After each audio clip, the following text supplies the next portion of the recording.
कारगिल विजय दिवस। आज के दिन हमारे वीर जवानों ने अपने देश के लिए लड़ते लड़ते ऊंची बर्फीली चोटियों पर जान दे दी। आइए देखिए इस दृश्य को।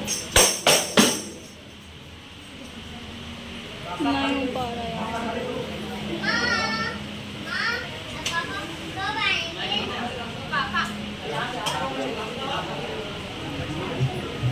बेटा पापा आ जाएंगे, अभी कारगिल युद्ध चल रहा है ना, जैसे ही कारगिल युद्ध खत्म होगा वैसे ही पापा आ जाएंगे।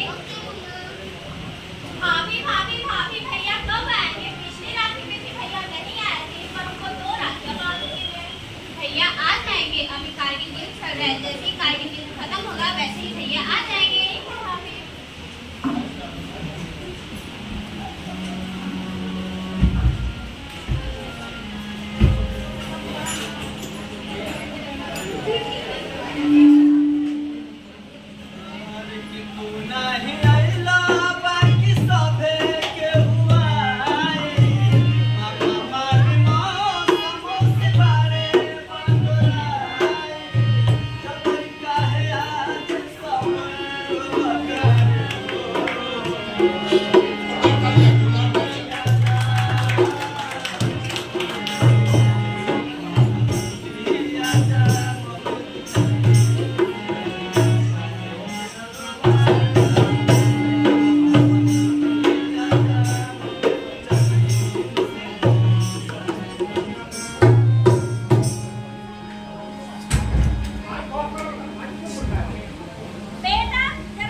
बड़ी खुशी की बात, पिछले कई दिनों से भारत और पाकिस्तान के बीच हो रहे कारगिल युद्ध का आज समापन हो गया है। बड़ी खुशी की बात है कि हमारा देश भारत इस कारगिल युद्ध में विजय प्राप्त कर लिया है। लेकिन बहुत दुख के साथ ये कहना पड़ रहा है कि हमारे देश के कुछ सैनिक इस युद्ध में शहीद हो गए और कुछ सैनिक आज भी घायल हैं। बने रहिए इस एपिसोड के साथ। धन्यवाद।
आप सबने देखा हमारे वीर जवान कैसे अपने देश के लिए लड़ते लड़ते शहादत देते और उनकी परिवार को किस तरह के दुखों का सामना करना पड़ा।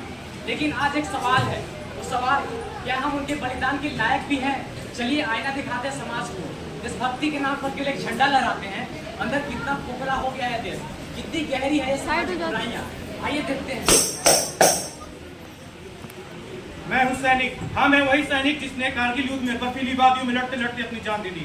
मैंने बलिदान दिया ताकि मेरे देश के लोग सुरक्षित रहें। लेकिन जब मैं ऊपर से देखता हूँ तो मेरी आंखें सन से नीचे झुक जाती है। मैं ये सोचता हूँ, ये कैसा भारत तुम सबने मिलकर बना दिया। यहाँ तो हर एक मोड़ पे एक नया दर्द है। हमारे देश में बढ़ती हुई धार्मिक कट्टरता, आइए देखते हैं इस दृश्य को। जय श्री राम, जय श्री राम। मेरा भगवान सबसे महान। राम राम। अल्लाह अकबर, मेरा खुदा सबसे महान। मेरा भगवान सबसे महान। मेरा खुदा सबसे महान। मेरा भगवान सबसे महान। मेरा खुदा सबसे महान। वाहेगुरु दी खालसा, वाहेगुरु दी फतेह। जो बोले सो सत श्री अकाल। मेरा पिता परमेश्वर सबसे बड़ा, मेरा पिता परमेश्वर सबसे बड़ा। तुम चुप रहो, मेरा हाथ बड़ा है। मेरा पिता परमेश्वर सबसे बड़ा है। तुम चुप रहो, चुप रहो। तुम कुछ नहीं बोल सकते हो। चुप रहो, चुप रहो। अरे भाई शांत हो जाओ, शांत हो जाओ। हम सब एक ही देश के वासी हैं। सबका धर्म एक है, सबका मालिक एक है। ये कौन सा धर्म है जो अपने को लड़ा रहा है? इंसानियत से बड़ा धर्म होता है। क्या मैंने इसलिए जान दी थी ताकि धर्म के नाम पे एक दूसरे का गला काटो? मैंने तो एक झंडे के नीचे आप सबके साथ मिलकर एक लड़ाई लड़ी थी, तो फिर ये जातीय धर्म के नाम पे क्यों आग लगा रखी है? जैसा कि आप सबने देखा, लोग धर्म के नाम पर एक दूसरे का गला काट रहे हैं। इतना ही नहीं, अब भाषा भी धर्म का रूप ले रही है। आइए देखिए इस दृश्य को।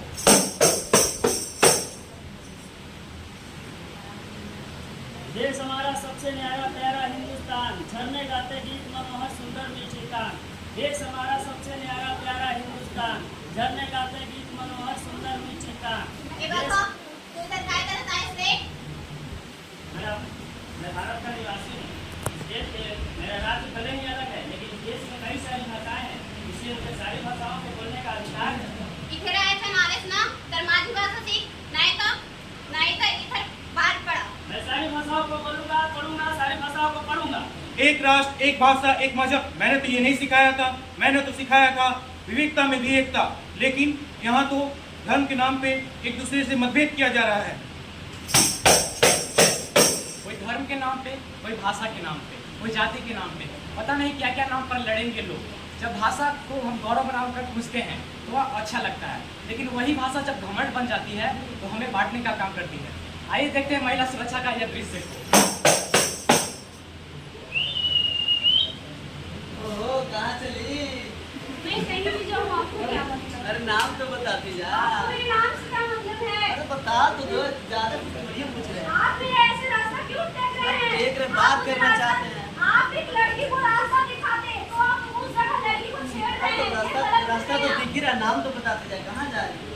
आप मेरे रास्ता से, आपकी कभी माँ बहन नहीं है जो आप मुझे छेड़ रहे हैं? है सब है, बाकी बताते तो जा। नाम तो आप कुछ मेरा और रास्ता थोड़ी छोड़िए। बता। रुक जा, रुक जा।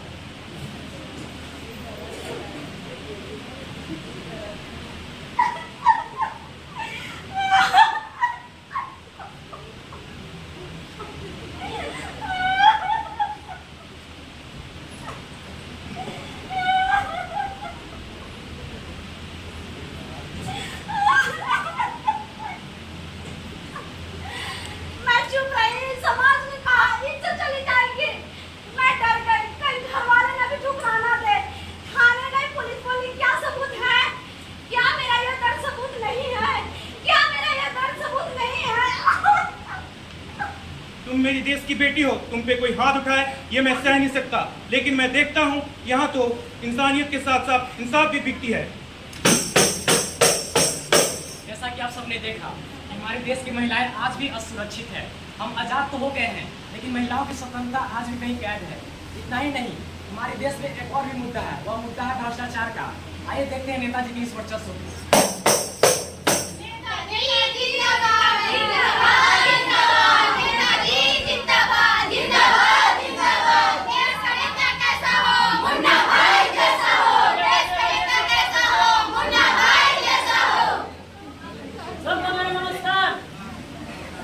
मैं फिर से इस बार वोट मांगने आया हूँ, क्योंकि मैंने इस जगह पर विकास किया है ना? विकास के नाम पे मैंने शौचालय बनवाया है, हर घर बिजली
इसीलिए बलिदान दिया था ताकि इन भ्रष्ट नेताओं को वोट दो। ये तो गरीबों को रिश्वत देते हैं ताकि इन्हें वोट मिल सके।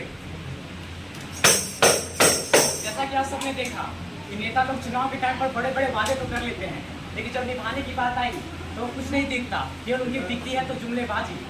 हम विश्व गुरु बनने की परिकल्पना करते हैं। क्या हम ऐसे बनेंगे विश्व गुरु? धर्म के नाम पे, कभी जाति के नाम पे, कभी भाषा के अभिमान के नाम पे लड़ते रहेंगे तो बन जाएंगे विश्व गुरु। आप सब चुप मत रहिए, आवाज उठाइए और आवाज सभी के कानों में गूंजनी चाहिए और आइए मिलकर ऐसा भारत बनाएं।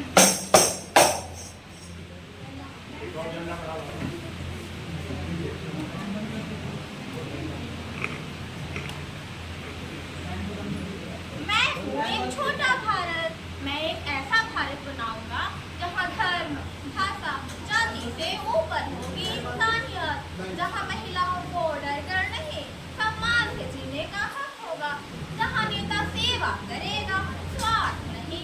ऐसा होगा मेरा भारत।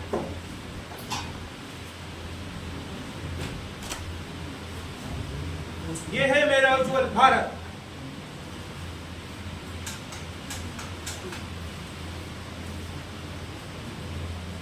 धर्म नहीं सिखाता आपस में प्यार करना, इंसानियत ही सबसे बड़ा धर्म है, यही सब याद रखना। नारी का सम्मान, देश का अभिमान, सुरक्षित हर बेटी यही अपना अभिमान। भ्रष्टाचार मिटाओ, ईमानदारी लाओ, देश को उन्नति के पथ पर बढ़ाओ। भाषा अनेक है पर भारत एक है, यही हमारी पहचान, यही हमारा विवेक है। भारत माता की जय। भारत माता की भारत माता की भारत माता की जय। भारत माता की जय। अब न होगा धर्म का व्यापार, ना सहेंगे अब ये भ्रष्टाचार, अब न होगा भाषा का अभिमान, न सहना पड़ेगा बेटी को अपमान। बनाएंगे मिलकर भारत को महान, बनाएंगे मिलकर भारत को महान, बनाएंगे मिलकर भारत को महान। जय